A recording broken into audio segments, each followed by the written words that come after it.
네. 어제 베이징에서 열린 한일 외교장관 회담이 별 성과 없이 끝난 것으로 알려지고 있는 가운데 오늘 정부가 중요한 결정을 앞두고 있습니다. NSC 국가안전보장회의 상임위원회를 열어서 한일 군사정보보호협정이죠. 지소미아라고 부르는데 이 연장 여부를 결정을 해서 발표할 예정이라고 합니다. 그리고 며칠 뒤죠. 28일에는 일본이 우리나라를 백색 국가에서 제외하는 결정을 내렸는데 그에 대한 시행이 시작되는 날이 또 28일이기도 합니다.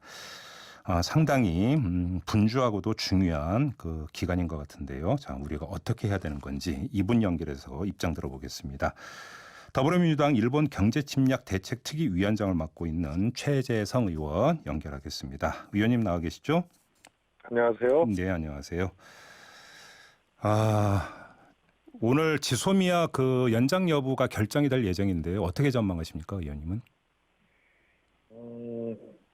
정부가 막판까지 고심을 할 텐데요. 네네. 이게 지소미아가 사실은 이번에 연장이냐 부동이냐로 그냥 마침표가 찍어지는 문제가 아니거든요. 네네. 예를 들어서 일본이 헌법 개정을 한다든가 또 영토 독도 문제 등과 같은 것으로 도발을 또 한다든가 네. 하면은 늘 다시 또 도마 위에 오를 수 있는 협정이란 말입니다. 네네. 그래서 결론은 모르겠습니다만 그런 점에서 이것이 한 번의 마침표가 찍어지고 연장되면 그걸로 계속 가는 문제가 아니기 때문에 1년마다 갱신을 하잖아요. 예. 그래서 한일 관계를 봤을 때 이후에 다른 형태의 비경제적인 도발도 예측이 되고 있고 특히 평화헌법을 둘러싸고 아베가 강한 의지를 천명을 한 상태이기 때문에 예를 들어서 평화헌법이 진행이 되면은 한일 간의 안보 환경이 근본적으로 바뀌는 거 아닙니까? 그럼요. 예. 가장 가까운 나라가 교전할 수 있고 전쟁할 수 있는 나라가 되기 때문에요. 네.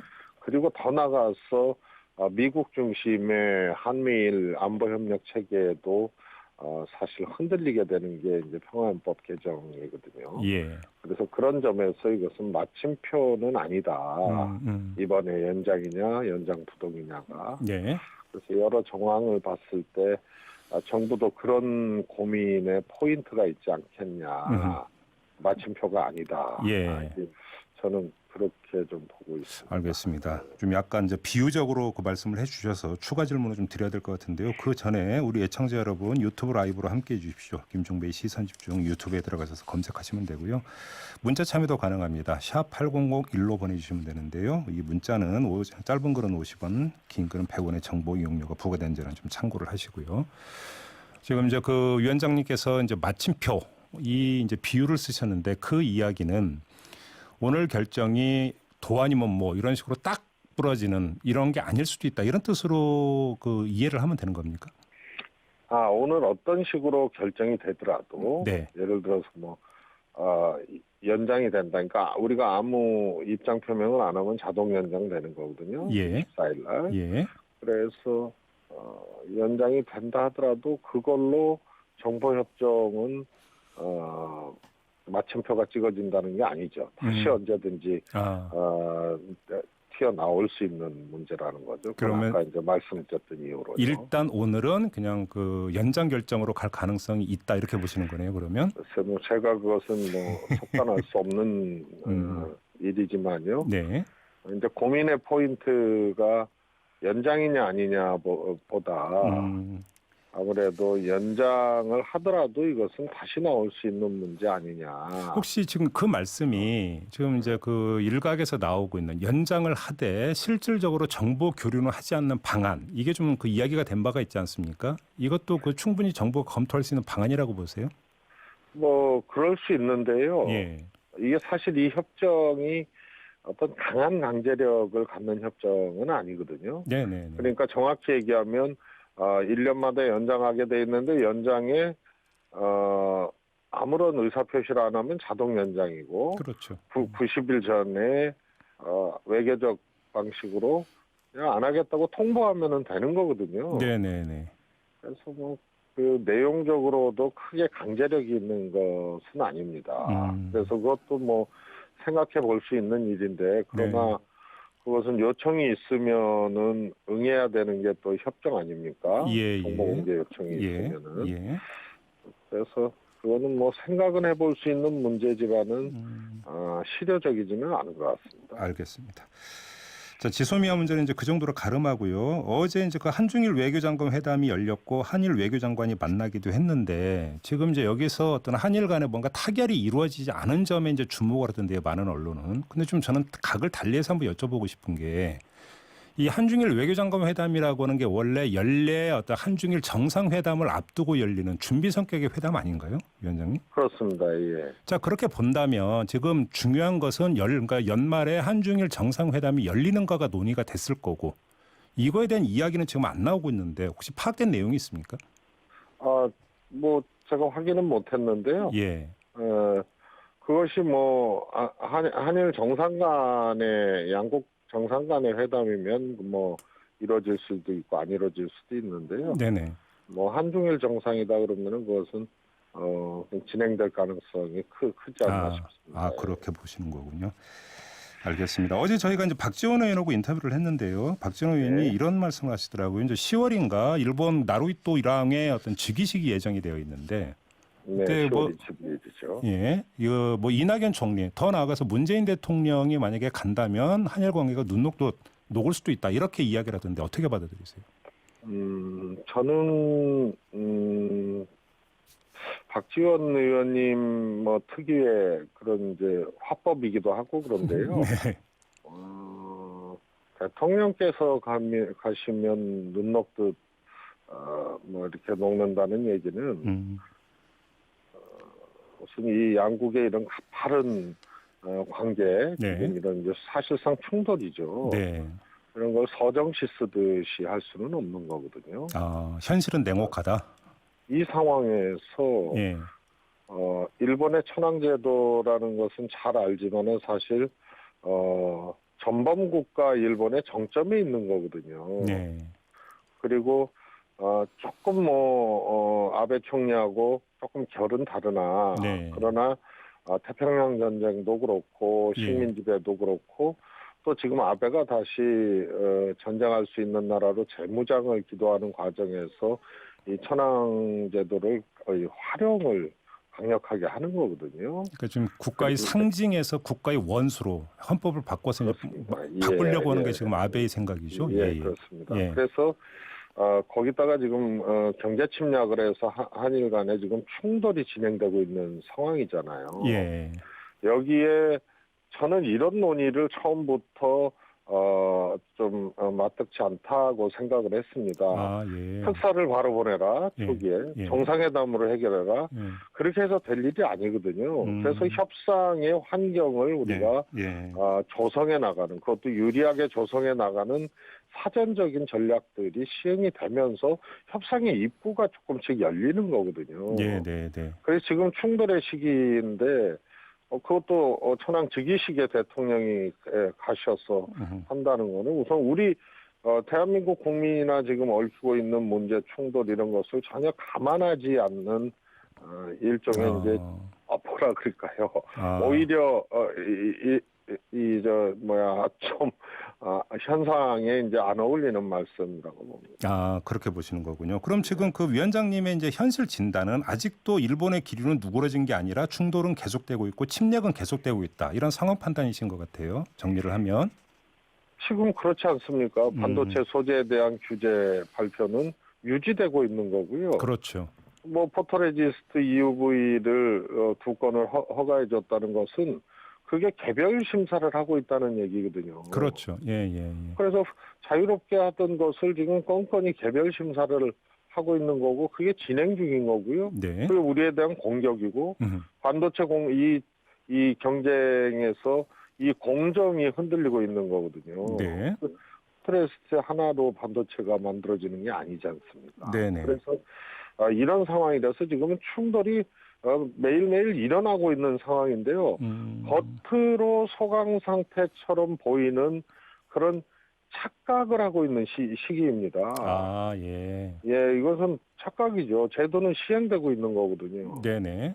예, 그래서 기업이 지금도 특히 큰 기업, 반도체 기업 같은 데는 지금도 이 대응을 위해서 뛰고 있는 거 아닙니까? 네.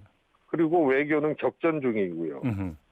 그래서 이것은 소강 상태는 대단한 착시 현상이다 이렇게 보고 있습니다. 변화된 것은 없는 거죠. 알겠습니다. 그러면 좀 일전에 이제 그 위원장님이 저희와의 인터뷰에서 어떤 말씀을 하셨냐면 여행 어떤 그 금지구역 확대를 언급을 하신 바가 있고요. 그러면서 어떤 도쿄 이제 그러니까 얘도 이제 말씀을 하신 바가 있었는데 그때 상당히 파장이 컸었습니다. 네. 그런데 이제 그 뒤에 이제 문재인 대통령은 광복절 경축사에서 도쿄 올림픽의 성공적 개최를 이제 기원을 하는 메시지를 또 보내지 않았습니까? 네. 자, 이 문제는 어떻게 정리가 돼야 된다고 생각하세요? 저는 올림픽의 참가 여부는 한 번도 얘기한 적이 없습니다. 네, 맞습니다. 그래서 네. 올림픽 참가 여부, 올림픽과는 별개로 적어도 국민들, 뭐 올림픽에 있어서는 선수들, 또 네. 평상시에는 국민들의 생명과 안전의 문제에 대해서는 그거는 국가가 항상 살피고 조치해야 될 의무가 있는 거거든요. 예. 그래서 후쿠시마 원전 사고 이후에 도쿄 내에서도 방사능이 검출이 기준치보다 초과해서 됐고 예. 또 이 올림픽을 아베 정부에서 정치적으로 끌어들이면서 후쿠시마 오염된 식단을 제공하겠다, 성화봉송을 후쿠시마 원전 인근에서 출발을 하겠다, 뭐 이런 엉터리 같은 것을 하고 있거든요. 그래서 네. 일본 지역 전체를 계속 원전 사고 문제에 따른 방사능 오염이나 이런 것을 한 번도 양명하게 한 적이 없어요, 일본이. 네. 그래서 어차피 이거는 민간단체 등에 의해서 계속 측정된 자료들이 나오고 있기 때문에 네네. 전체적으로 보고 사실 여행 금지 정책이죠. 그래서 그날 방송 후에 제가 기자들한테 또 이렇게 설명을 했습니다만 그 네 단계 있는 데서 방사능 측정이나 이런 자료들을 토대로 네. 이런 데는 오염도가 기준치보다 오버됐다 하면은 그런 네 단계 중에 적절한 조치를 취해야 된다고 저는 생각을 합니다. 알겠습니다. 관련해서 며칠 전에 이제 우리 외교부가 그러니까 주한 일본 대사관 경제공사를 불러가지고 이 방사능 오염수 그 방류 가능성에 대해서 우려와 함께 이제 입장을 밝히라고 요구한 바가 있지 않습니까?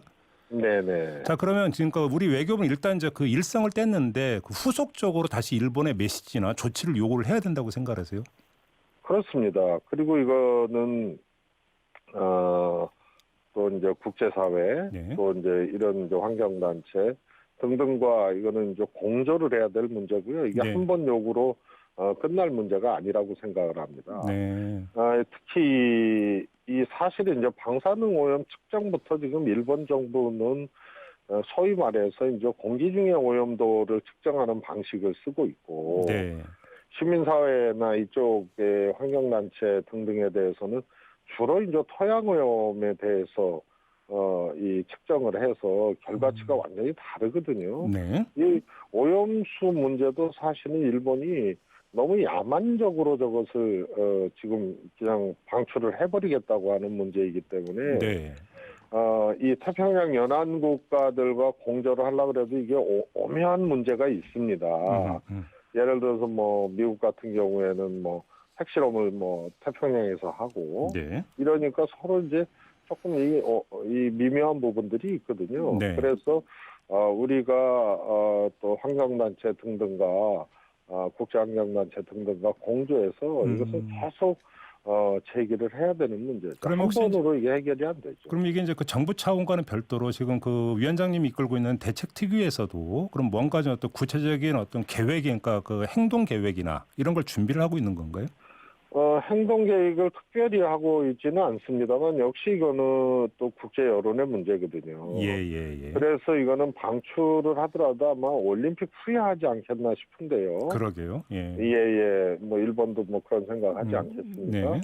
그래서 지금 한 1년 정도의 기간 동안 이것은 국제사회의 여론전, 그다음에 이게 항상 오염수 방출이면 오염수 방출 막자 이런 이제 단선적인 이제 구도로 가게 되면은 사실상 전략적으로 그렇게 상책이라고 보기 어렵거든요. 예. 그래서 방사능 문제에 대한 전반적인 압박, 예. 또 말씀드렸다시피 선수들의 식단 이거는 각 나라에서 이거는 판단해야 될 문제거든요. 네네네. 그래서 이런 것들을 가지고 전반적인 어떤 이 해결 전략들, 대응 전략들을 같이 짜면서 이 문제도 접근에 들어가야 된다고 봅니다. 알겠습니다. 좀 다른 문제 좀 여쭤봐야 되겠는데요. 이제 이 그 문제의 어떤 발단을 좀 좁게 잡아가지고 우리 대법원의 강제징용 배상 판결로부터 잡는다라고 한다면, 자 이제 그 해법이 무엇인가와 관련해서 김상주 청와대 정책실장이 어제 그 한 토론회에 나가서 어떤 발언을 했냐면 1+1 기금 방안 있지 않습니까? 한국 기업과 네. 일본 기금이 그 공동으로 기금을 어떤 만들어 가지고 배상을 하는 이 방안이 유일한 해결 방안은 아니다 이런 취지의 발언을 했는데요. 이걸 어떻게 해석을 해야 되는 걸까요? 두 가지 측면이 있습니다. 예. 하나는 1+1을 하더라도 네.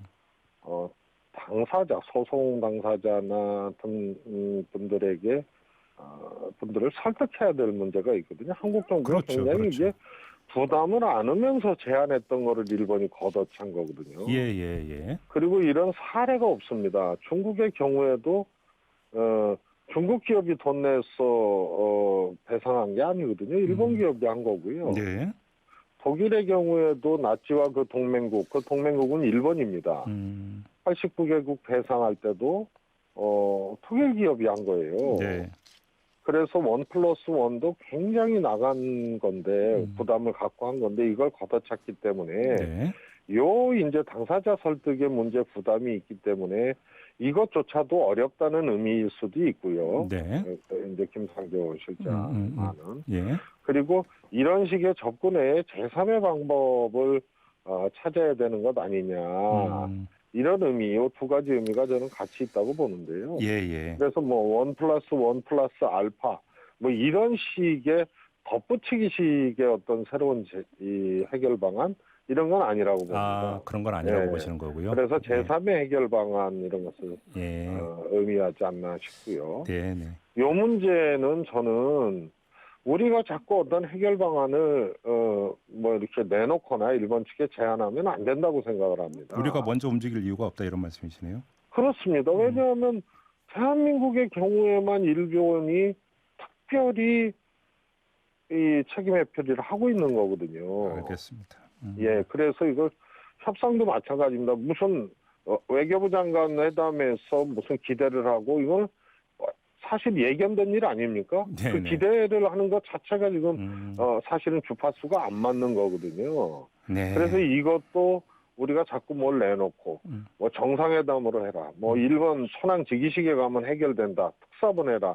이런 것과 그게 잘 안 좋은 방식입니다. 우리한테 불리한 방식이에요. 알겠습니다. 그래서 이 문제도 우리가 섣불리 자꾸 새로운 안을 제시하거나 이런 것들이 저는 별로 안 좋다고 봅니다. 알겠습니다. 이제 인터뷰를 마무리해야 되는데 위원장님의 말씀을 한마디로 정리하면 우리가 지금 낮은 자세로 나갈 이유는 전혀 없다. 이런 메시지로 제가 이해를 하고 마무리해도 되겠죠? 위원장님? 예, 협상의 어느 작은 틈은 우리 초기 대응으로 조금 열려 있는 상태이기 때문에요. 네네. 그러나 소강 상태라는 거는 착시 현상이고 지금도 충돌하고 있기 때문에 알겠습니다. 좀 긴 호흡으로 가야 되지 않나 싶습니다. 알겠습니다.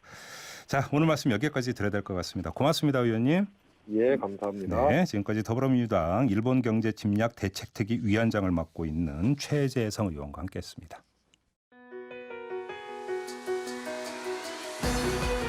이슈의 핵심을 꿰뚫는 예리한 시선, 믿고 듣는 진품 시사, 김종배 시선 집중.